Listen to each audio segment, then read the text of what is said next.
Get out the insurance cards, get out the copays. The office is open, my friends. Brought to you by drroto.com.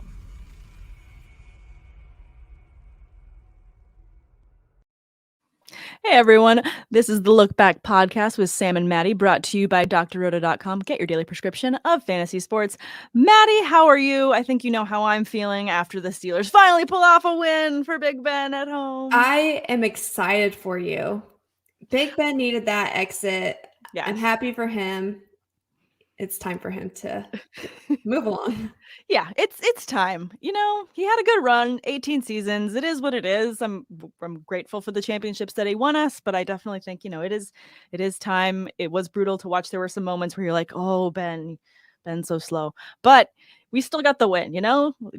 I have to just think of the silver lining right now and not think about the fact that we have to figure out what to do at quarterback in the offseason. That's going to stress me out enough. That's going to be rough. I'm just going to live in the moment. We got the win. Ben got the win. Najee Harris ended up jumping into the end zone at the last minute to save a lot of people's fantasy weeks and hopefully got the championship as a result of that. I did wait until the official win before I hung up my brand new Steelers sign because I didn't want to jinx it. So I waited for the win before I did that. You've got the Najee jersey on too. I got the jersey, got my 22. You're a real fan over there. I also have this really crazy custom jacket. It's got pictures of all the players on the lining. You're a diehard. Yeah. You were a diehard. I need to send you the link to these people. Maybe I think they've got Ravens one that you could get done too. So I'm probably going to have that. I think next week you should come in a Steelers jersey and I'll come in a Ravens jersey and we'll just make a thing out of it. We will. We'll have a party. It's going to be fun. I can be positive. We'll probably end up losing. And I mean, for what? Hey, you know, it's the last rooting for the Jags this week. Rooting for the Jags. Yeah, you know, if the Jags can beat the Colts, it gives our teams hope. It's a bleak hope, but we can hope for it. We've got Albert joining us, guys. Thank you so much for tuning in, saying good evening. What's up, Albert? What is that? Did you see the guy who one of our viewers tweeted at me and said, if Ben Roethlisberger scores a touchdown, is that a thick six? And I wanted to say yes. Actually, maybe. It could be argued. You know, the argument is there. I definitely appreciate the effort in trying to get that little thing for him, but and even the last touchdown, it was a run. So you know, it is what it is. I did appreciate how much Rodgers in the Eli cast and the Manning cast was saying, he's like, you know what? No, just Hail Mary it. Like as soon as they got the ball back and they're like, so what do we do? Do they just play it conservative? They're gonna run the ball, and Rodgers is like, no, just old school Ben, just like, you know, pump fake and just throw it down for a Hail Mary. I'm like, I appreciate the sentiment, but I also know that could end up getting real bad real quick. And honestly, I wouldn't put it past him to like message Ben and just be like, you should have just Hail Married it. Oh, I'm sure that he sent the text message as soon as he was off the cast. I was like, you should have thrown it. I'm sure he did. No. Thumbs down. No. I do like how Peyton called him out and was just like, hey, you got to stop talking about the toe. Like everybody knows you were faking it. It's over with. It's done. I know. I also kind of like that, you know, that Rodgers is so into his every week being on the Pat McAfee show. And like he's got his like setup and he's just like almost like a regular podcaster with how much he is on that show. Yes. But he intentionally changed up his background for the Manning cast because it's like, this is going to be different than my podcast. I was like, really? You went to that extra effort to just change your background and your camera setup there, Rodgers? I do appreciate it though. I'm just not a fan of him. So I don't know. And each time I get to see like more of a personal view of him, I think maybe it's because my view on him is so tarnished that it's just like, I just feel annoyed.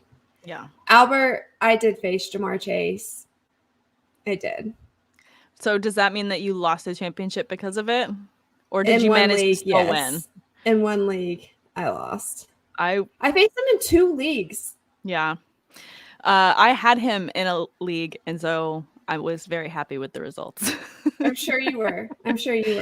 I was just like, I was attempting to watch the Ravens game all the way through. And then I was like, all right, I'm catching the rest on Game Pass.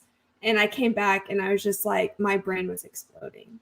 Yes, Will. My brain did explode after tonight's game. That was rough. Was it brutal? Was rough.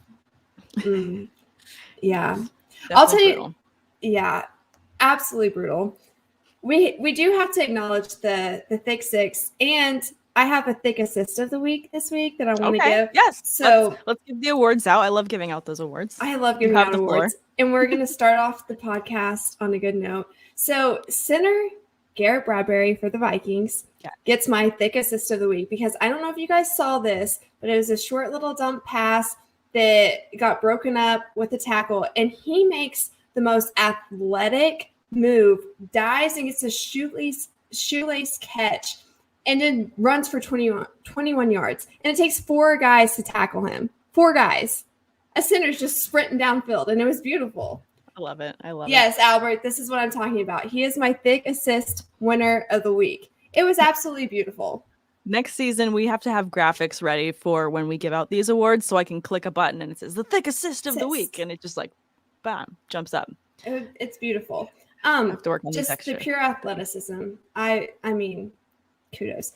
Also, kudos to Dan Campbell, because the man didn't attempt 1, but he attempted 2 offensive linemen thick sixes, and I respect it. It. So the thick six of the week was the only one we had. Taylor Decker catches it in the end zone, and he was defended. There was 2 defenders right on his tail, and it was a good catch. Yeah. Looked like a tight end catching it. Yeah. He had to do a little jog into the end zone. It was beautiful. All around, beautiful. Love the big guys. Love it. I feel like, with this little burst of them, I feel like defenses are going to have to be more on the lookout for these thick sixes. This has got to be worked into the scheme. I'm telling you, it should be. It should be. Sorry. Knox is trying to interrupt our podcast right now. Oh, Knox. You're not. Just silly cat. I know. My dog never wants attention until I'm on a podcast. Anyways, let's talk about other players that won people their championships, because let's stay positive. I mean, we're about to be out of football. We're out of fantasy football. Next week is the last week of the season. Let's just keep it positive. Let's talk back about Jamar Chase. I know it's brutal that you were against him, but he had an absolutely insane game. 11 catches on 12 targets, 266 yards and 3 touchdowns. And it was hilarious in the press conference when they let him know that he had more receiving yards than Mahomes had throwing. 3 yards. I didn't get to see him. What did he say? So the guy says it and he's like, no, that's not right. And then the guy was like, wait, really? And he said, oh shit. And then he's like, oh, I mean, I'm so sorry. And he was just like, he was really taken aback. He had no idea. It was awesome. That's an insane stat though. Yeah. I mean, that's worthy of being in like a Twitter or Instagram bio. Definitely. I think. I loved when they were talking to Burrow and he said, that meme that just like, F it, Jamar's down there somewhere. And I don't know why I laughed so hard at that. Because it resonates so much with us and how active we are on the Twitter and on the memes and all these things as soon as news or lines are said. And so when they get one right in the middle of the interview, it's golden. I will tell you, the league that I lost in, the guy was starting Jamar Chase and Adams. Oh, dang. So it was just like, why am I playing? See, I was against Adams in this matchup. It was a really tight matchup, actually. So I had Rodgers, he had Adams and Aaron Jones, and I had AJ Dillon. So that was the one thing that kind of like teetered in my favor, was that Dillon ended up having such a productive week as a just slightly over Jones. And that kind of helped edge me out. And then, the Jamar Chase on top of that. It's just... I'm happy for you. I'm so happy. I didn't expect to win this league because I was dead last season. So the comeback, 0 to hero. The comeback is strong. I love it. Yeah. Burrow had a great game. He did. Because of Jamar Chase. Because of Jamar Chase, yes. But he also had a good game because the rest of his pass catchers also did their jobs very well. They were all very efficient. And I think that performance kind of answered a lot of the questions that we had before the matchup, which was, okay, the Bengals have been able to do really well, like last week against half of a Ravens team is what we kind of called it, because so many people were out, and they were able to obviously have a fantastic game, but I feel like that has an asterisk next to it because it wasn't against a full-fledged Ravens offense and defense. Like, they didn't have everybody. So to me, I was like, I still need to see it. This isn't Like, you can't start calling them winners. You can't start calling them anything amazing because you need to have the proper matchup. So this week, I think, and especially with how Kansas City's defense has stepped up as of late, this was a much better test to me for the Bengals. I still think that they need to be tested against a full Ravens team, though. I agree, because the Chiefs' defense has been playing better, but they don't change their defense to accommodate any offense. Mm-hmm. They go out and they play the same thing. And yes, it worked for a little bit, but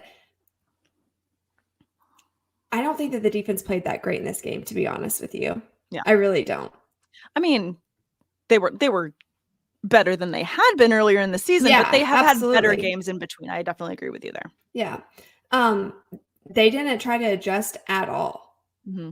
They just turned around and they laid down and got ran over at that point. Yeah, absolutely. Absolutely brutal. But I mean, in terms of fantasy output for their stars, I think another thing that was a bit underwhelming was Tyreek Hill's numbers at the end of the game. Barely scraping 7 points, 7 catches on 10 targets, no touchdowns, only 40 yards. Absolutely brutal. But in what scenario would you ever bench Tyreek Hill anyways? I mean, you don't. He's Tyreek Hill. And it wasn't on the offense. They just didn't get the ball. No. I mean, that was beautiful game management by the Bengals. Definitely. Albert's saying the Chiefs should have went to a zones defense instead of a man-to-man. The hard thing with that is, if you're in a zone defense, you're still mismatched. I mean, you're either going to have to come down and try to stop a run, or you're going to have to go man on man and cross your fingers and hope that one of their many weapons doesn't take off, because it's a mismatch. Yeah. It was the same thing. The only way that the Chiefs could have done a better job, I feel like, is to try to have the ball longer. You know what I mean? Yeah. It didn't work out in their favor. No.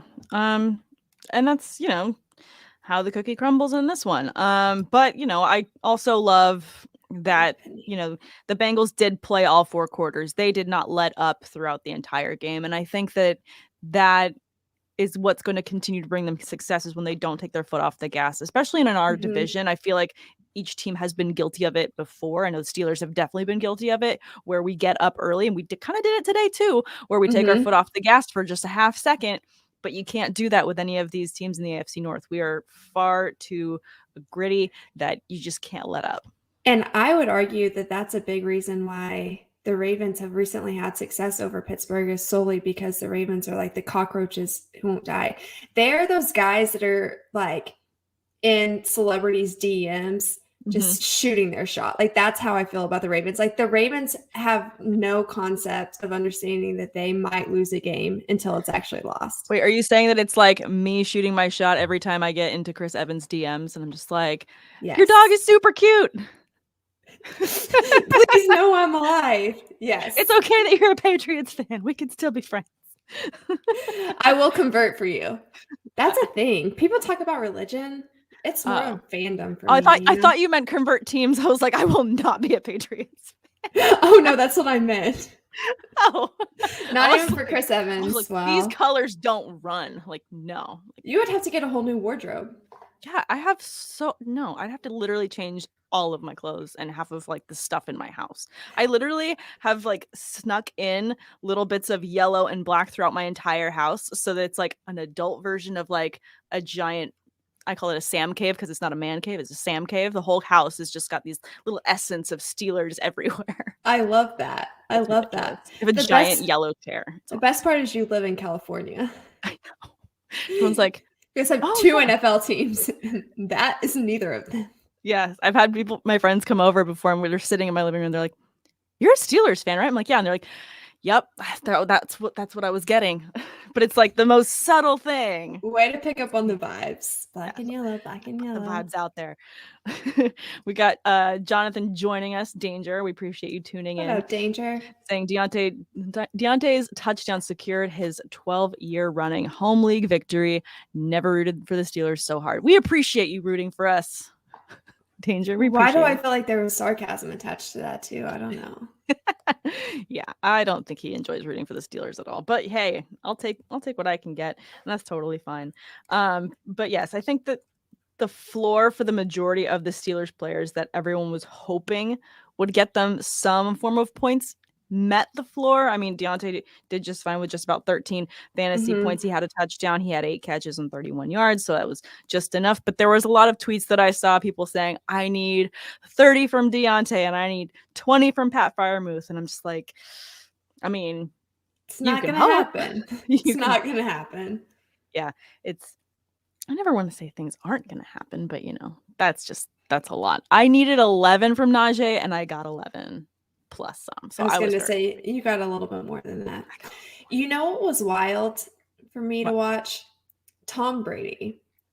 And it's crazy to me that he ranks so high in what he finished as far as his output. Mm-hmm. And if you watch that game, you were mortified if you started Tom Brady. It was worrisome. I mean, thankfully he was able to get just over 400 yards and 3 touchdowns, but his interception, there was just a lot of messiness that was frustrating. And I think that the whole team was frustrated, which we saw when Antonio Brown had a little tantrum and ran off the field. And then we come to find out later, it's not that he wasn't getting playing time, but that he didn't want to go into the game. They were down and he didn't want to even go on the field when they were down. That's not a good teammate. You just don't do that. So Bruce Arians said, if you want to go, you can go. And that's when he decided to strip and leave, which really had the feelings of like someone that, like a fan that jumped onto the field and was having their moment. And the security was like, oh, I don't want to tackle you. Do I have to tackle you? Am I supposed to? They said security thought that it was a fan. And we're attempting to treat, I don't know if that's true or not. I read that on Twitter. Could be false news. I'm not sure. I mean, I wouldn't be surprised if they were like, wait a minute. Because it's confusing. It's like, it's kind of like when you see someone wearing something somewhere that they're not expecting it. Like when you're wearing a Halloween costume in like May, you're like, what are you doing? You clearly have some party to go to. Like you're out of place. He was out of place being shirtless in the end zone. Definitely allowed. I do feel like, because I've heard a few different reports, some going on his side, I would say, or defending him to an extent. And my thing is, if it happened the way that they expressed that it happened, saying like he was injured, he didn't feel comfortable going out on the field. One, you declare that before the game, I would think, right? Yeah. And 2, if that was the case and you felt that uncomfortable and they told you to leave, you're not welcome on the sideline anymore, that you exit in a more classy fashion if you want to play football in the NFL. If you want to play again for another team and you have this, he has the era about him, and we know that he cannot stay with a team. He's had so many off the field issues, like that kind of, he's got these buzzwords of an attitude problem all around him. So if you're having this issue and it's really not about you, then be gracious in that moment of leaving and just walk out, but don't create a spectacle of yourself.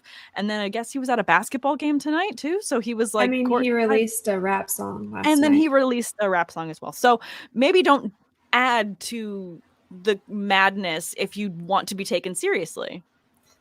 And I feel like we just watched him retire.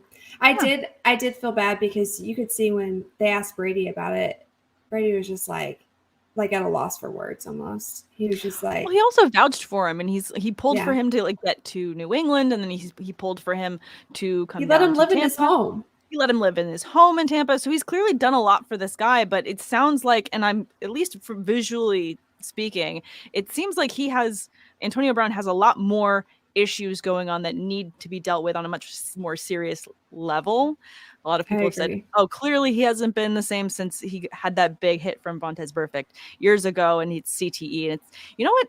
There could be a really good case for there being some additional issue because of the position he's played and the hits that he's taken. Yeah. I hope that he gets the help that he desperately needs, because it's just very sad to see someone who's had so much talent, so many accolades, literally take their career wadded up, swoosh, throw it in the toilet, and then just watch it flush. Like it's not just a good time. No, not a good time at all. It's just sad all around. Let's talk about more happy stuff. Let's talk about Amon-Ra St. Brown and what a crazy good receiver he is, and for dynasty purposes, how happy you are if you have him on your team and how much you're cringing if you don't have him on your dynasty team, because he was fantastic this weekend with 8 catches, 11 targets, 111 yards, and a touchdown. I think that he is a very nice bright spot for the Lions, and it's a good hope for them for their future as well. It is. And you know what? I like the Lions mentality because you can tell that they're having fun with the game while they're out there. They're just enjoying themselves. But that makes me excited for next year. And honestly, I hadn't really considered him. But after this year's performance in redraft, I'm like, hello. Oh, I feel like he's also someone that in redraft, probably by the time we have some more rookies to start talking about, more hype goes into more drafts, he might slide down. He's going to fall in ADP, and you'll be able to grab him for a really good price, and he's going to be a fantastic piece for you to have on your team. So I'm excited for him and his value. Another name I want to mention that's in the top 5 that, for dynasty purposes, you got to look for bright spots somewhere. And maybe the Jets have one in Braxton Berrios, because he's shown up very well the last couple of weeks. He had 8 catches this weekend on 12 targets, 65 yards, and a touchdown. I mean, you love to see any bright spot come out of what feels like nowhere, but there had to be something good coming out of the Jets. Like, you can't be behind this much and not have someone be getting all the fantasy points to try and make up for lost time, Yeah. I just don't know that he's going to be successful in that offense. I don't know either, but we're talking about Amon-Ra St. Brown, who's on the Lions, they're in such a rebuild, and it's going to continue to be a rebuild. They'll be playing from behind. But they're at least, getting creative with their offense and protecting the players. And the Jets is just kind of a free-for-all. There is no system with the Jets. I would argue that a team in a bigger free fall than the Jets would be the Jags right now. But it is close. It's splitting hairs. I feel the Jags, I feel like it's the Jags and the Giants. That's the two that I feel like are in the free fall. Yeah. Because the Jets doesn't have a coach right now. That's true. At least the other one has a coach. That is true. But I mean, for how long? And for how long? Joe Judge was really, I was like, are you trying to get fired? Are you trying to be unlikable? Did you see his post-game interview? No. Tell me. He said, oh, I can't even emulate it. You're going to have to go back and watch. But basically he was saying, I have guys, previous players who are making more money calling me daily saying that they want to be a Giant. And I'm like, who? Can I please have some references? I don't believe you. Sounds like a scored X right there. Like, yeah. we have so a lot of guys with me. You don't even know. We have a lot of guys that are going to be free agents next year that are in my office every day saying, I want to be a Giant. Let's see those receipts there, Joe. Because none of us believe you. I don't believe you. I don't. Goodness. Albert saying Berrios is going to be the slot receiver with Crowder leaving as a free agent. Yeah, I can see that. I mean, that definitely makes sense. I just feel like when you see sparks of talent, especially towards the end of the season, because of these desperation moments that teams get into, I think that we can't forget about those in the off season, just because later that's going to be a flyer wide receiver that you're going to be in one of these weak situations where you need to throw someone in there. And if you've seen it before, you've seen a glimmer before, at least you know what the potential is when you slot that person in. Notate it in the back of your head, because they're always going to be there, I feel like. Yeah. And I'm not saying that Braxton Berrios is going to be, a top 20 play next season. I'm just saying these are names that you need to keep remembering, because these teams are going to need to lean on them, and you're probably going to have to lean on them as well in your fantasy matchups. And we have an extended season from now on. So we do. We have a lot of weeks. And at least the way that we've seen this season work out, and maybe next year will be different. Hopefully, knock on wood, if we are done with COVID by then, please let us be done with this. But the way that we saw teams having to, adjust for the longer season, but also with so many players out, I don't think that we saw any load management situations that I was previously predicting we might have. Maybe in a post-COVID era, that is something that future us will have to deal with. But at least for right now, it looks like everyone was playing for every single week, as opposed to what we thought we might have been seeing. It seemed like that. I feel like the load management that we're going to see most is going to be in preseason from now on because of how many injuries we had this preseason. Yep. I think that coaches are going to dial it back next year. Oh, I definitely agree with that. I mean, just the amount of injuries we had at running back this season as well.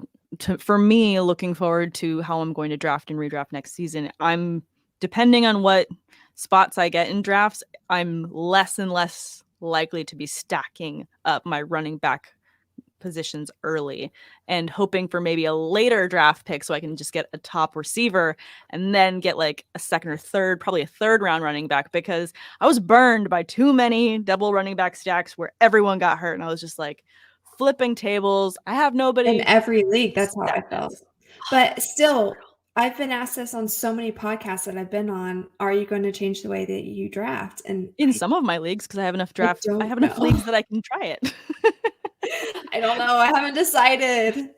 There's gonna be one or two redraft leagues that I do next year where I try to not do it. Because I have kept the same draft strategy for a very long time. So it's important to me to try other strategies because I want to make sure that I'm not being too one-sided even in my analysis or the advice that I'm giving, because if there is a better strategy and I want to try it, I want to try it. And at least if I try it and I know it didn't work based on these positions, then at least I tried it. That's true. And I do so many mock drafts. This past year, I think I did the most mock drafts that I'd ever done. And I did mock drafts. I don't ever do mock drafts. You don't? It makes me feel so much better to do them. It gives me too much anxiety. I do them with people that are, other analysts that are throughout the Twitter sphere. And at least that way as well, I know people are taking the mock draft more seriously than just the auto-generated ones.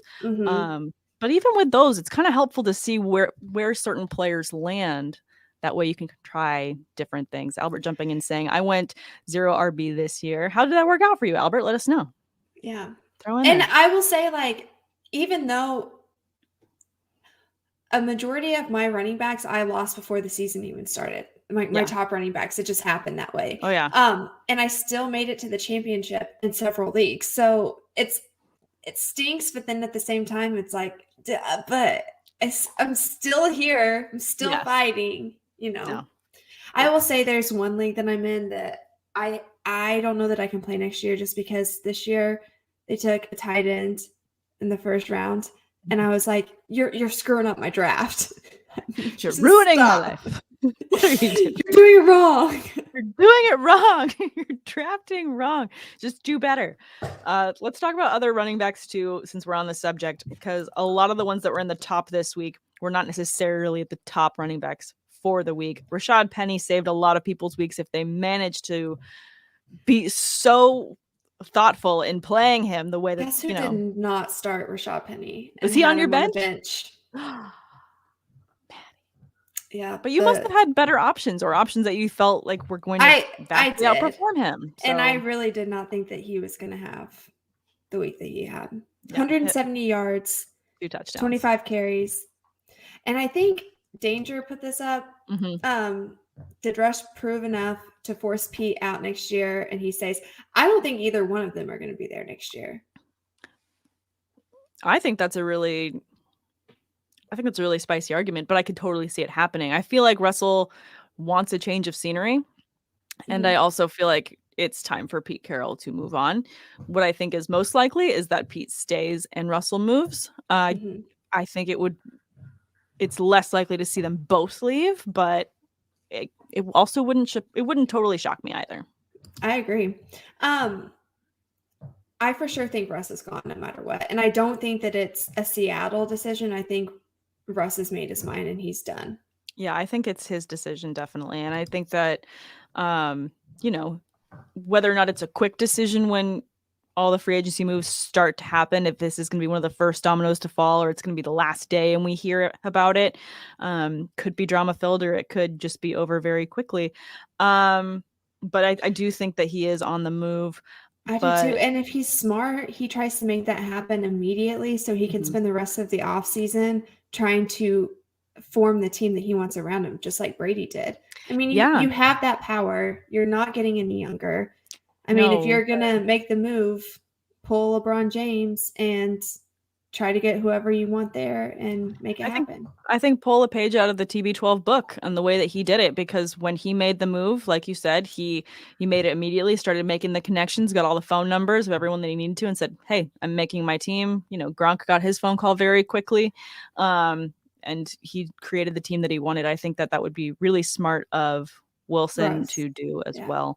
Good for you, Albert. 3 out of 4. Nice. All right, I'll consider it.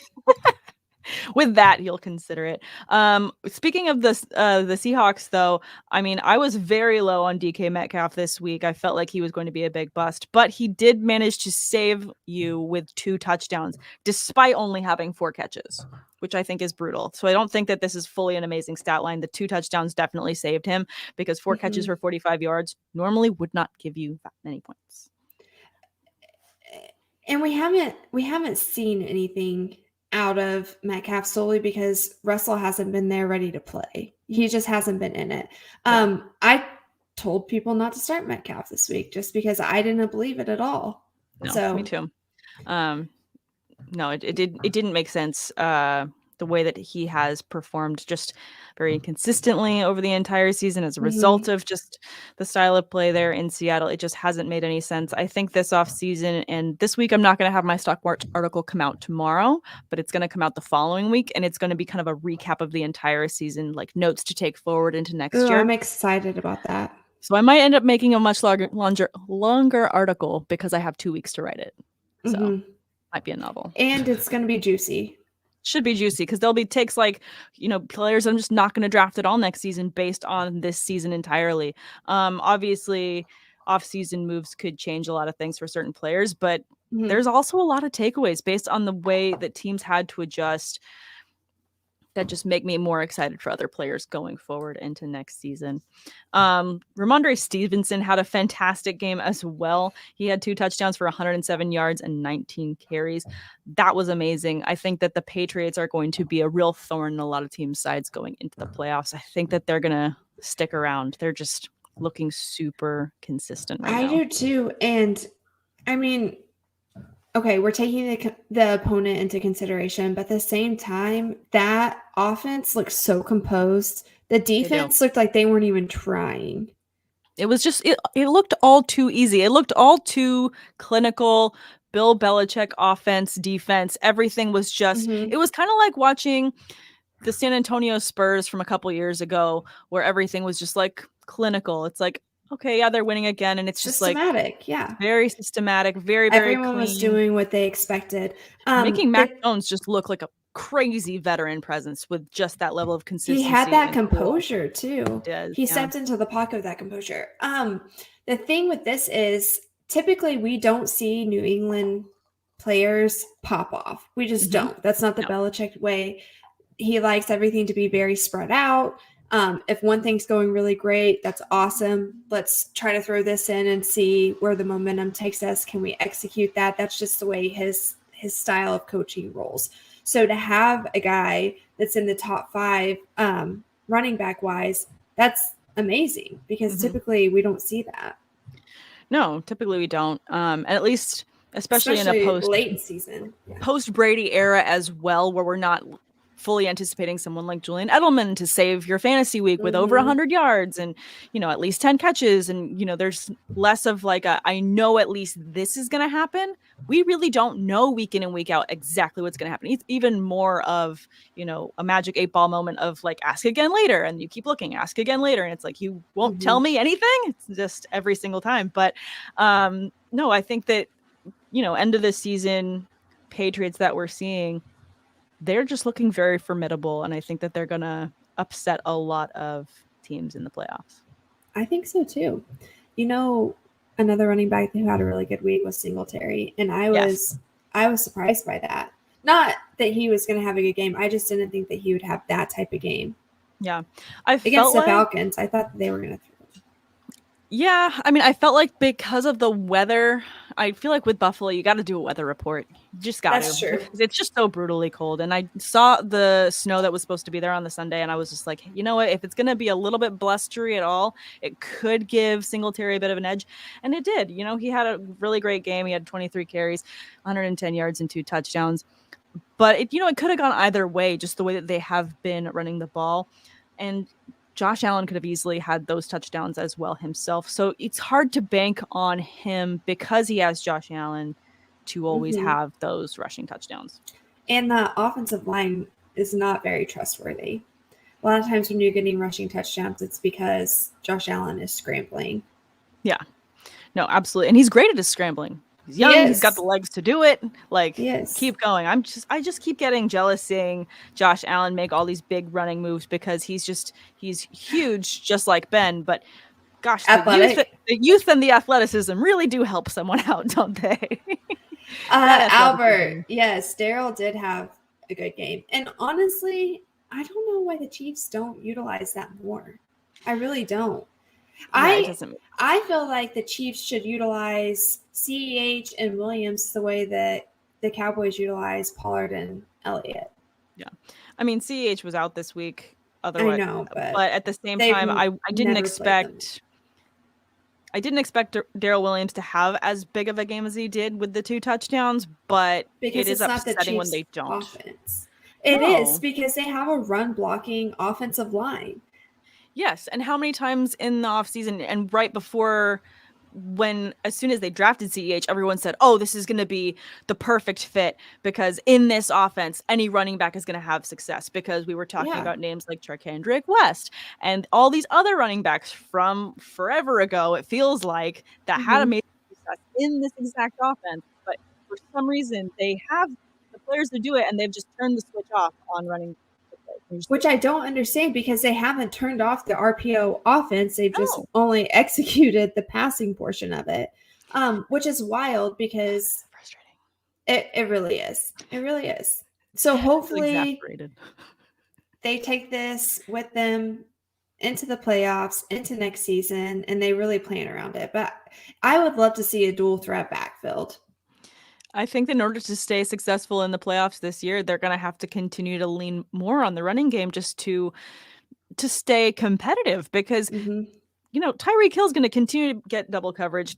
Travis Kelce's going to continue to see doubles as well. In order to open these things up, they're going to have to feed these running backs in order to, open things. We watched it happen on the opposite side of the ball. How do you think the Bengals were able to do what they did? Yeah. I mean, they utilize their weapons. And another thing is, I don't know if it's just youth, like that younger generation, the Gen Z is all about like they just don't have any fear. But Burrow stays in the pocket. Burrow, everybody knows. Burrow knows. We know he's about to get laid out. And he will hang in there till the last second and just stay calm as a cucumber, knowing that he's about to get plowed. Yeah. I don't know what it is, but Patrick Mahomes does not have that in him. No, he likes to run. He likes to move. I think that he's also probably someone that just in his personal life just doesn't sit still. And maybe that just is just something that permeates every single aspect. And that's why he has to continue to dance all over the field. But this is a great point, Albert. Kareem Hunt has been the only good running back since Andy Reid has been there. I mean, yes. I'm not arguing. We're definitely not going to argue against that. But it just also brings into question why aren't we still doing this? Like, I will say, backs are capable.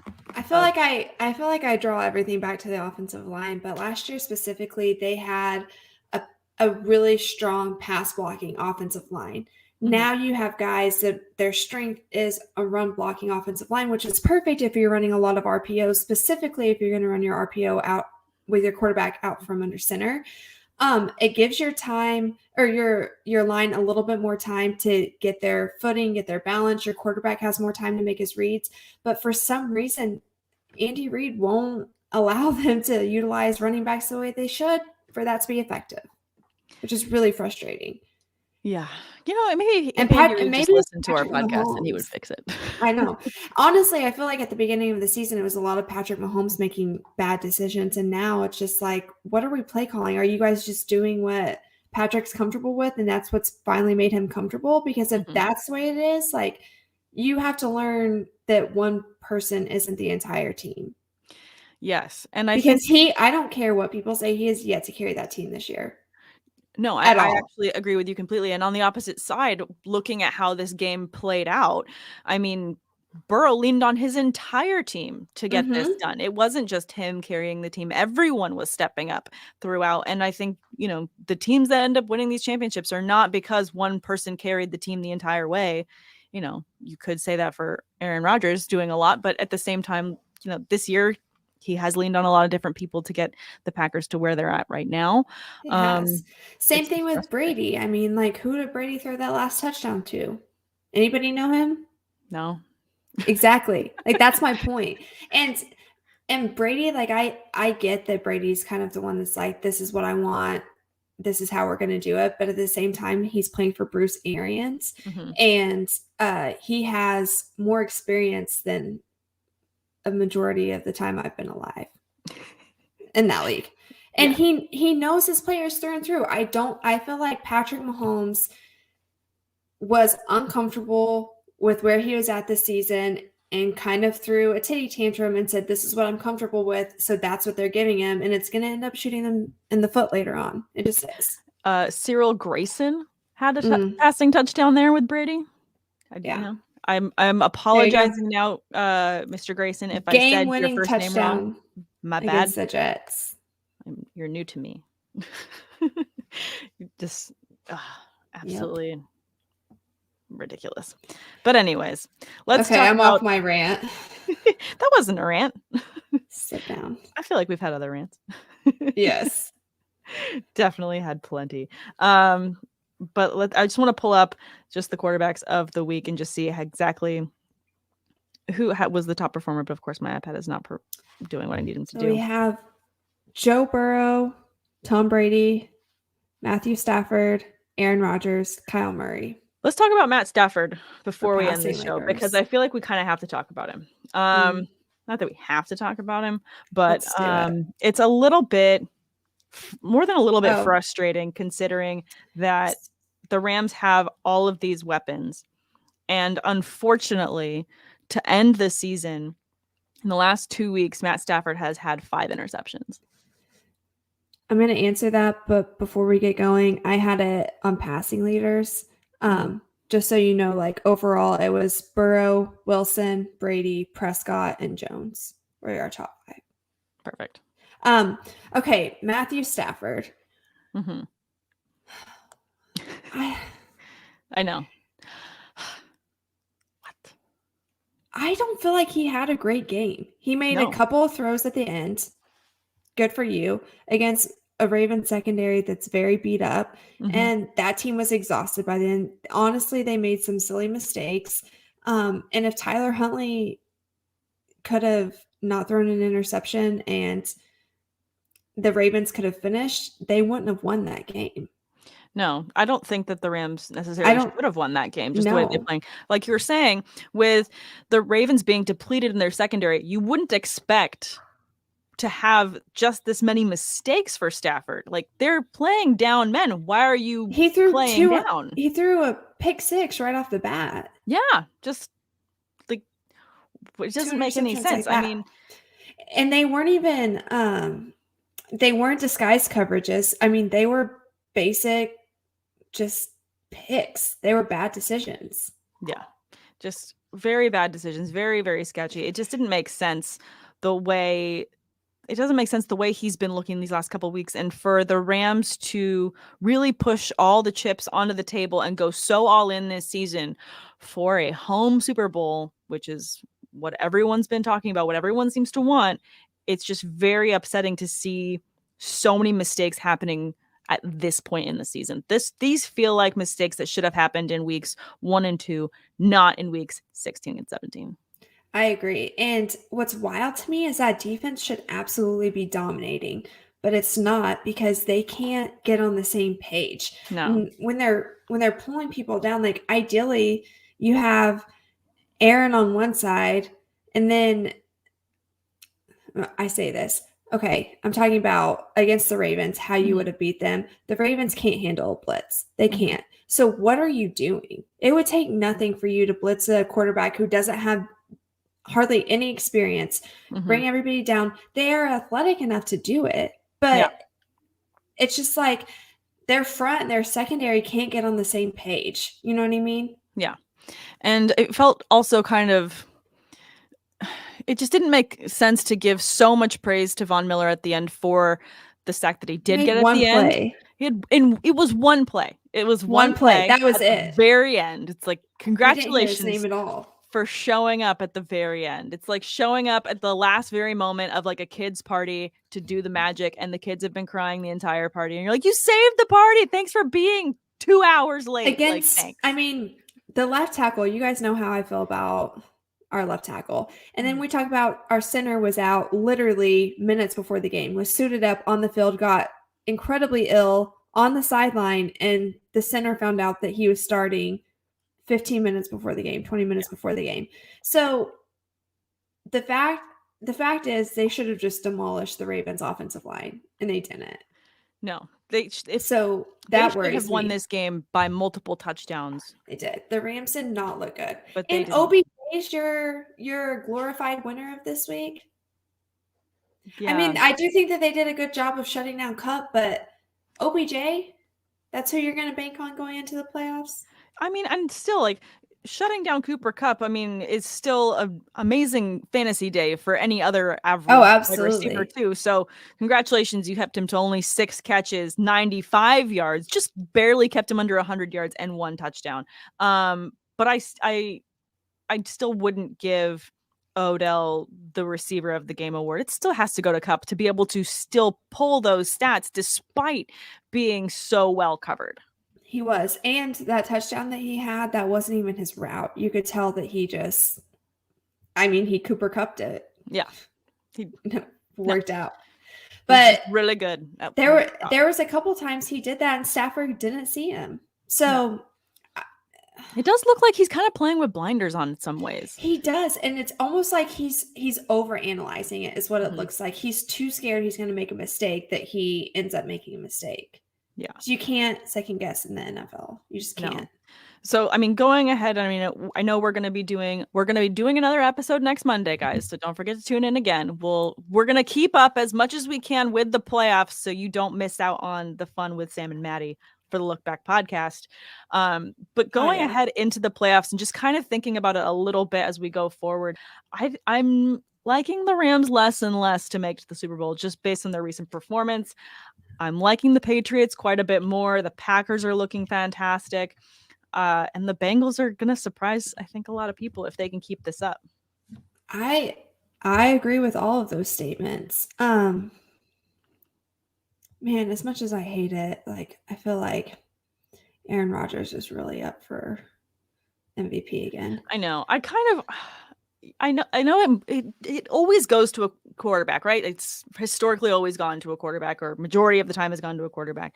But Jonathan Taylor really deserves it. He's carried the entire season. We were talking earlier about how I don't think that, you go to a Super Bowl because you've been carried by one player, but he has carried the Colts this whole year, and he has won in spite of Carson Wentz, which is incredible. I mean, good for him. No, he's a legend. Yeah. And you know what? I was pretty impressed by the Titans, but I don't feel like the Titans can't win in the trenches to make that happen. No, but they may be getting Derrick Henry back this coming week. Maybe. I don't think it would be smart to bring him back too early. I was going to say. I don't think it's a good idea. I'm just saying it might happen. Yeah. Definitely not a good idea to me. Gives me a little bit of anxiety. I know. It's like, are you just doing this to pad his stats? Because, come on. Like, really? It's just. I don't know. It's too much. I agree. It is too much. But I do like the Bengals, and I feel like sneaky, they may make their way in there. Yeah, they could make their way in there. I know a lot of people would love to see, another locker room moment of Joey B with his cigar game, and his shenanigans of what he calls dancing. But who do you feel like on the NFC side? Oh man. You think it's going to be the Packers? I think it's going to be the Packers. I think that the biggest wild card is probably the AFC, and I think that it's pretty much the Packers game the other side. You don't think that Brady can do it? I mean, he's just down so many players right now. Many players. And if they had gotten a couple more wins, a couple better games in towards the end of the season, I would say clear cut it's happening. But I just think I think that he just is missing too many weapons right now. I agree. I just kind of wanted to. He also just doesn't look.